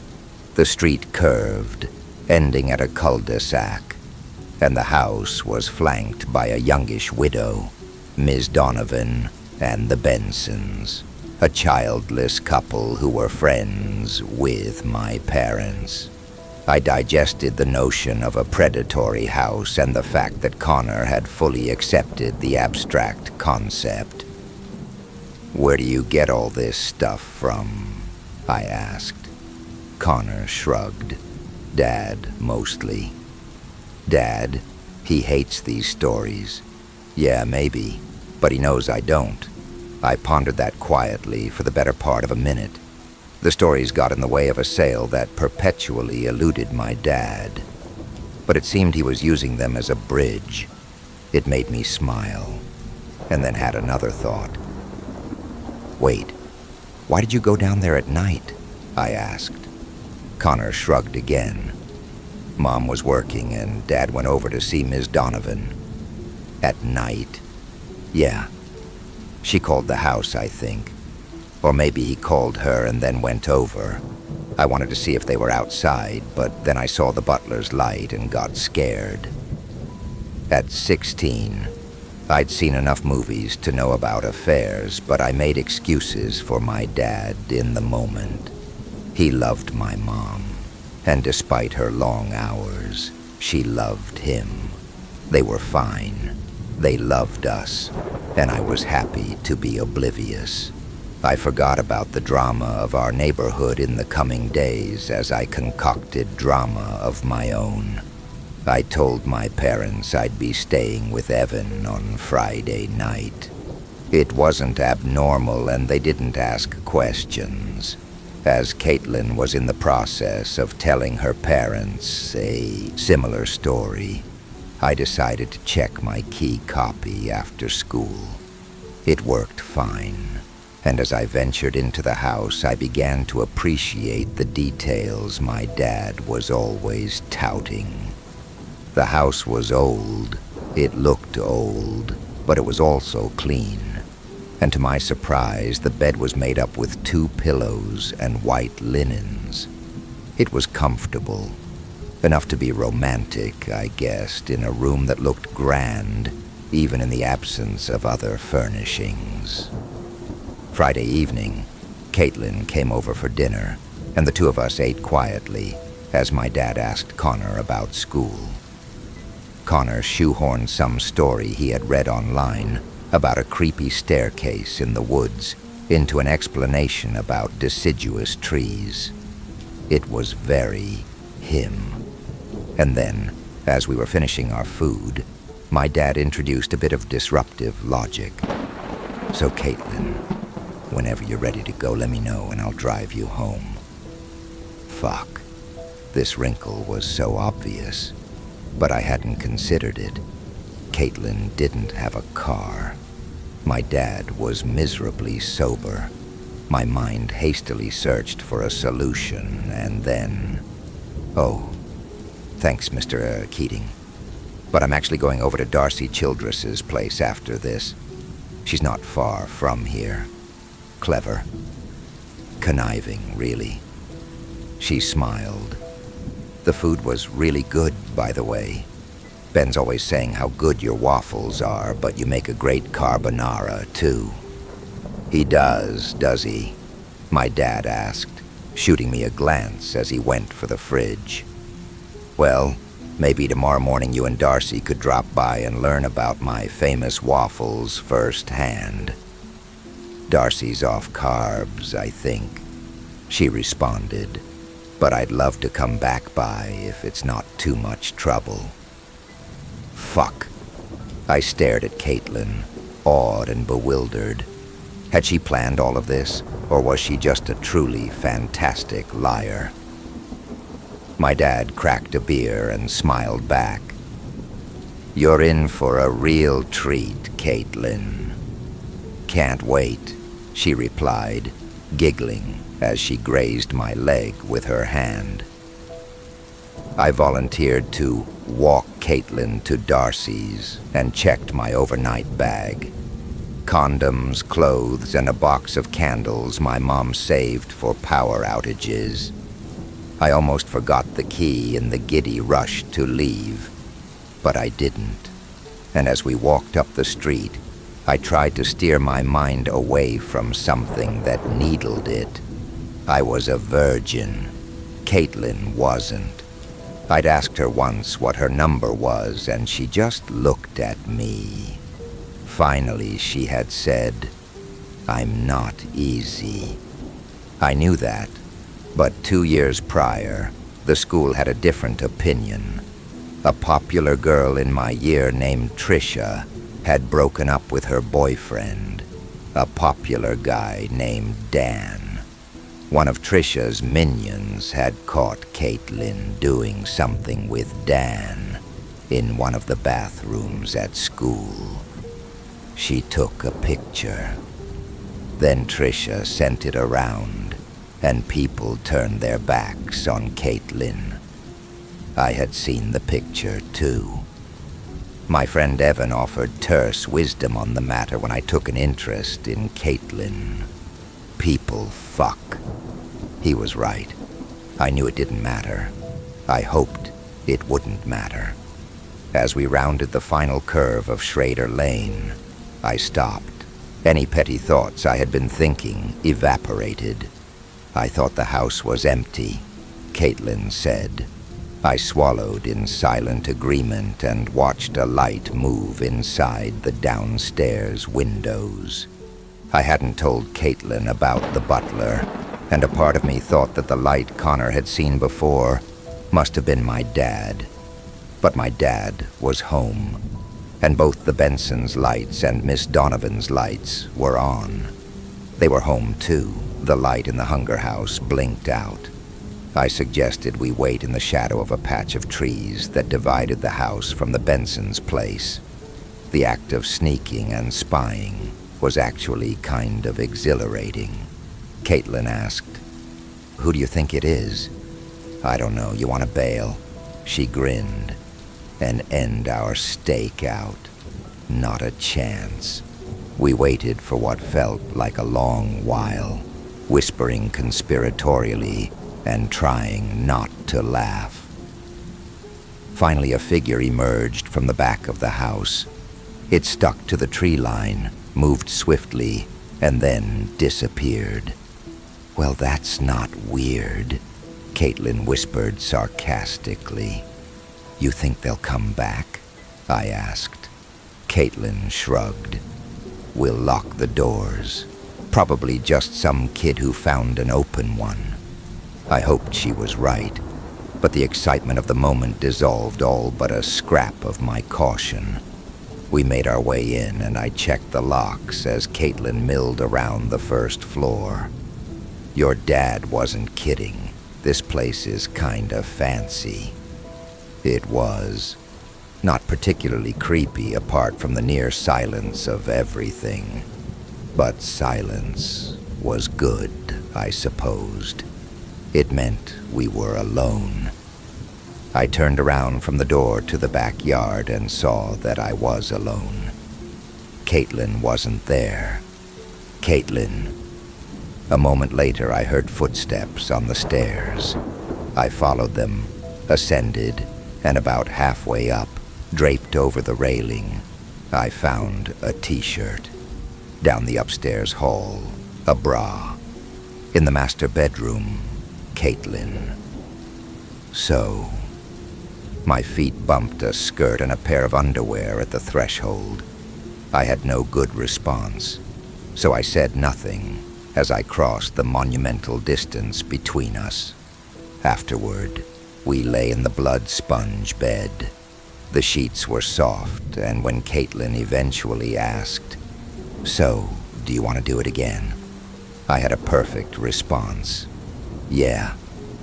After that, everything we did kinda rolled together into an ebb and flow, until Caitlin did something expectedly unexpected. The handcuffs she pulled from an overnight bag felt like pulling the training wheels off a bike mid-ride, but she grinned as she held them. I saw a video a while back and, I don't know, it seemed hot. Too much. I once again was at a loss.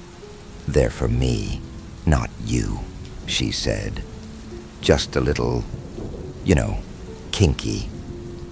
Coming from her lips again, the word itself seemed as charged as the kind of activity it implied. "Oh," I responded. It was a lot so soon, but as the handcuffs jingled, I discovered a Pavlovian response to a thing I had never truly considered. It didn't take long for my brain to adjust to the idea, and it was hot and tiring. I remember thinking it strange that I suddenly felt so beat, and then a few moments later I felt nothing. The next thing I remembered was the unfiltered light of morning through bare windows. I felt uneasy. Everything felt wet. I opened my eyes, and everything looked red. Caitlin was gone. The handcuffs dangled from a spindle on the headboard. Caitlin. Nothing. The bed was drenched in what looked like blood. I pulled on my shorts and saw her skirt still crumpled on the ground. "Caitlin!" I searched around the bed frantically, looked under it, bolted backward. Nausea prickled my tongue, and then it stabbed at my gut. She was no. The stories had all spoken of bones picked clean, but what I saw beneath the bed was a face I knew, and a thicket of bloody ribs and a ruined body scattered in fleshy clumps across the floor. Her eyes were open, dull, and I tried to blink away its lifeless familiarity. I vomited, ran from the room and caught myself in a hall mirror, bare-chested and painted with blood in an uneven swath of my left side. I knew I couldn't go home like that. I couldn't go home like that. I couldn't go home. I couldn't go, could I? Caitlin was... I didn't want to think about it, and I ended up walking circles around the first floor in a daze. I can't. It was all I could manage to think. I needed something, someone. I called Evan. We had been friends since first grade. He'd help. He'd know what to do. He'd tell me I was crazy, hallucinating, and he'd be right. Wouldn't he? The phone rang. He picked up, sounding groggy. "Morning, Romeo? Let me guess. You didn't... Evan. The Hunger House it's... Something really bad happened, I think." "Bro, whoa, you sound fucking rough. What happened? I told him what I'd seen. I think my tone carried across my sincerity, as unbelievable as the story was. He told me to clean up and get out. I can't just leave her. She's not right now. There was so much blood and the thought of her turned my stomach again, and I ran to the kitchen sink. Evan was there on the line when I got back to my phone. Ben, you can't stay. You were the only one with her. Think about that. I know this sucks and it's fucking shitty, but do you think the police are gonna believe you when you say a house ate your girlfriend? Fuck. Look, I love you, man. I do, and if you don't go, you're gonna go to jail. And for what? I pictured a dozen different scenarios after the phone call. In some, the police listened to me, saw how scared I was, and believed me. But ultimately, those fantasies seemed as far-fetched as the legend of the Hunger House had to me before I knew it was true. My dad didn't believe the legend, and a part of me, a growing part, knew that he wouldn't believe me either. I used Caitlin's t-shirt to mop the blood off of me as best I could. The blood was sticky, though. It only smudged under the dry fabric, so I tried the kitchen sink. The water sputtered and ran a murky brown into an acrid pool of vomit. I winced and tried, but it wasn't enough. To shower, I'd need to go back upstairs, near the blood sponge bed, near her. The trudge was slow. The shower smelled of sulfur, an unpleasant feature of the home that my dad often extolled as European. But the water was warm. My head cleared some, and the terrible weight of Caitlin's death, of the finality of it, caught up with me. And by the time I left the house, I looked clean, but felt heavy. Evan was waiting for me in his Honda. He drove. I tried not to cry. During my despondency, Evan talked. Maybe he knew to fill the silence so my mind wouldn't. He was good like that. But eventually he returned to the subject of the house. "We'll have to go back," he said, staring up the road alongside me. "You had sex. You used condoms. When they find her, they'll find, DNA." His practicality made me feel hollow. It was all so fucking wrong. But I sighed my assent. "What about Darcy?" he added. "You think Caitlin told her that she'd be with you?" "No, Caitlin hates Darcy. She just happened to live nearby, so fuck Evan. She didn't have friends. Not really. Trisha's drama, Trisha's a cunt. Caitlin was good people, and the only thing that picture showed was that Dan Carter has a small dick." Evan paused.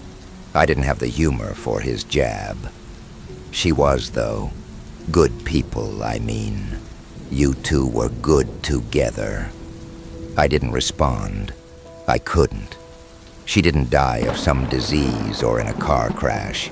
She died brutally, and I slept. As we returned to my neighborhood that afternoon, Evan asked me if I was okay. I didn't lie. He frowned.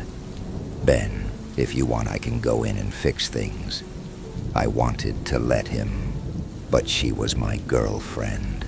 It was our relationship that had put her in that house, my incredulity that let her stay. "No, I need to go." The house seemed sinister as I returned, its ornamentation manipulative, sadistic. I walked up the stairs, started down the hall, and her bra was gone. So was her skirt. I entered the bedroom hesitantly and saw a comfortable bed, 2 pillows, white linens, no blood. It took me a while to look under the bed, but when I did, I saw a haunting space, but an empty one. I didn't understand. Maybe I didn't want to. In the coming weeks, I meandered through bouts of dull grief and sharp anxiety. I smoked pot whenever I had the energy to disappear, but my mood seemed to outsiders to follow a simple tragedy rather than the horrific truth I kept. Caitlin became a missing person. The police talked to Darcy. They talked to me. They talked to Evan, who told them about picking me up that night as we watched Caitlin waiting by the road. A lie. The trail went cold from there, and then one night, Evan went out for a drive alone and didn't come back. They found his car at the end of Schrader Lane. My dad broke the news. He kept Connor and his speculation far away from me. But I knew the truth. Caitlin's death, her disappearance, had burdened Evan, and my shock that day had made him curious. He started talking to Connor about the house, started doing research of his own. A week before Evan vanished, he told me he had found a newspaper article from 1935. It was about the Stanbridges, the family that had started the legend of the Hunger House. There was a blizzard that year, and the family did have 3 children, but they hadn't starved their youngest daughter. They had eaten her. Evan had seemed so unsettled as he told me the story. When he got to the end, I understood why. The Stanbridges were wealthy. They had plenty of food.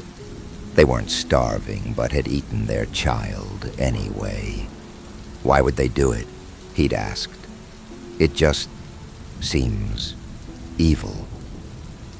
Evan reckoned that there might be something to the story of Melissa and the missing couple from 2 years before. She had said that there were demons in the house.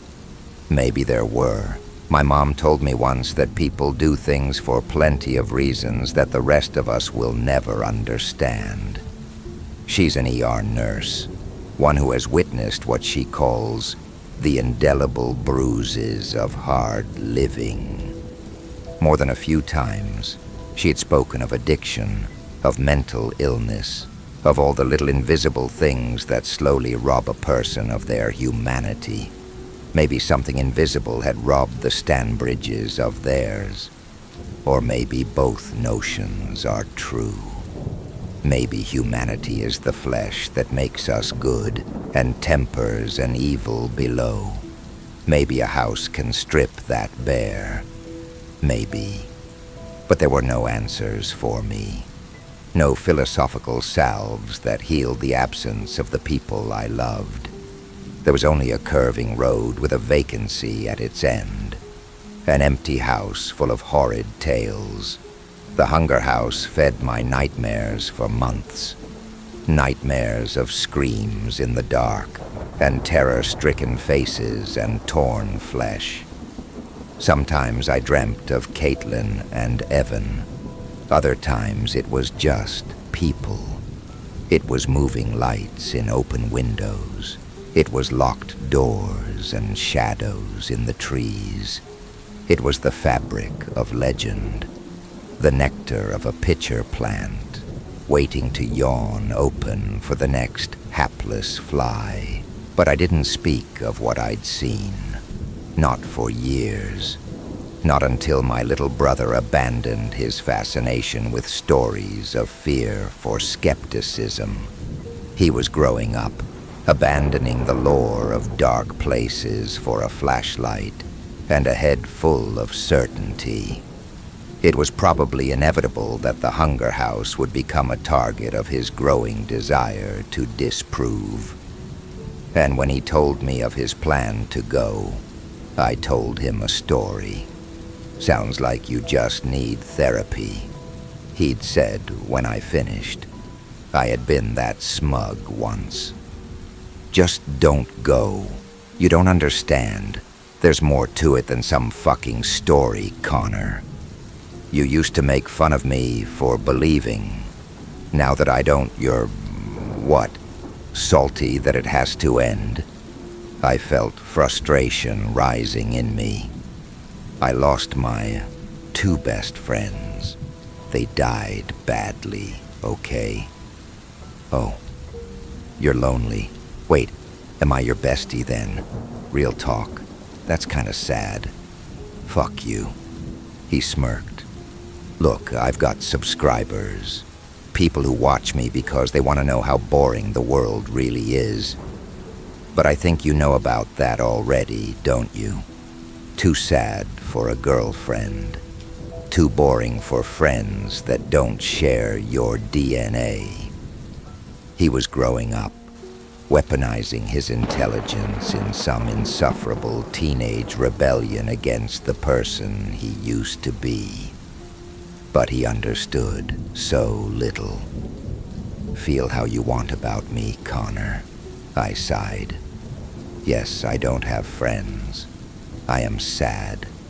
I am fucking boring. And all of that has everything to do with the Hunger House. So don't go, please. He laughed, and that night he gathered his camera and his notes and walked down Schrader Lane for the last time. He didn't post his video, didn't edit it, but I saw it. My dad brought it home and told me to erase it, but I didn't. It showed the truth in all its bloody, unvarnished detail, and maybe I needed to reckon with that. His video began like most of the others. Connor.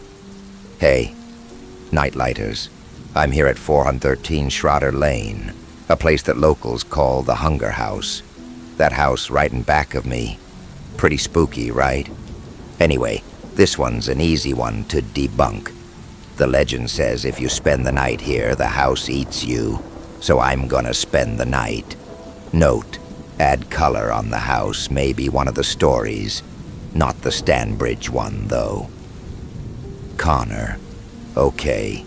So it's 11 p.m. and I'm chilling on a bed in the house called the Blood Sponge Bed. Long story, but basically this was supposed to be the bed where a family called the Stanbridges tied up their daughter in the 30s and starved her to death. I'd cue ghost sounds, but surprise, surprise, it's just a bed. Pretty comfy, though. Connor. It's midnight, the witching hour. I've been here for, 3 hours, and the only scary thing so far is how good I am at Candy Crush. Let me know in the comments if you'd like me to start live streaming my iPhone games. That was a joke. By the way, fuck. Note. Maybe cut that. Connor. Okay. I'm whispering because I hear footsteps downstairs. A few of them. It's about 1:30 in the morning. Probably kids drinking then, but I'm gonna go down and see what lurks in the shadows or whatever the fuck. If I don't come back, I was probably eaten. And I'm, like, so scared that I'll be a culinary disappointment. Connor. Okay. No creeps, no ghosts, no monsters. What you see here is a Coleman camping lantern. It's not mine. It wasn't here when I came in, but it may be important to a minor legend related to the house. The legend of the butler. Note. Color on the butler. A legend so unbelievable it needs another legend just to get people in the door. Something like that. Actually not bad, huh? Connor. So, I can hear something behind this door. Voices. It's on the side of the stairs, so don't know. Basement, probably. Anyway, I'm gonna go down and see what there is to see. Who knows, maybe I'll score a beer in the process, Connor. What the fuck? I was wrong. There's a guy, a fucking dead guy, dangling from... Oh shit, he's missing so many parts. Fuck, someone else is coming. 2 people. Wait, Ms. Donovan? My fucking parents. Why are they here? What are they? Me. Connor? Connor. Fuck, Ben. You scared the shit out of me. What's going on? Who is that guy? And why? Me. Connor, I told you not to come. I told you you didn't understand. Connor.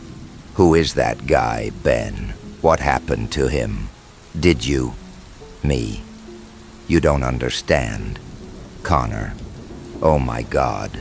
You killed him, didn't you? You're all fucking murderers. Me. No, we're all just hungry. I told you not to come. There are comfortable lies we tell ourselves to avoid the everyday horrors of life. I've told myself so many since Caitlin's death, that the memories were all just nightmares, that my mother's most threadbare patients would have died soon enough with or without us, that we weren't selfish just for being hungry. I've lied to you too. I'm sorry, but some truths are difficult to acknowledge. The survivors of the hunger house have always been the ones who ate the fastest, who felt the hunger strongest. My parents' friends, the Walters, weren't hungry enough. They disappeared almost 20 years ago after a drunken couple's night spent in a house my dad had recently been tasked with selling. Ms. Donovan's husband went missing and was declared dead 5 years later. They were young, adventurous, trespassers. Dozens of other people have spent a night in the hunger house and never gotten a tale. They bleed out. They die. They get cleaned up by hungry mouths that smile in a neighborly way and secretly whisper scary stories that seem impossible. The truth is, the hunger house doesn't have hunger. It creates it. A hunger that bites at your belly and gnaws at your restraint. The house does feed us, though, and in return we feed the lore and wait. You survived, for now, but the shadows aren't done with you yet. If this story gave you chills, like the video, share it with someone who dares to watch and comment your thoughts, especially if you're watching in the dark. Subscribe to Spectral Shadows, where fear never sleeps, and the next nightmare is always waiting. We'll be watching.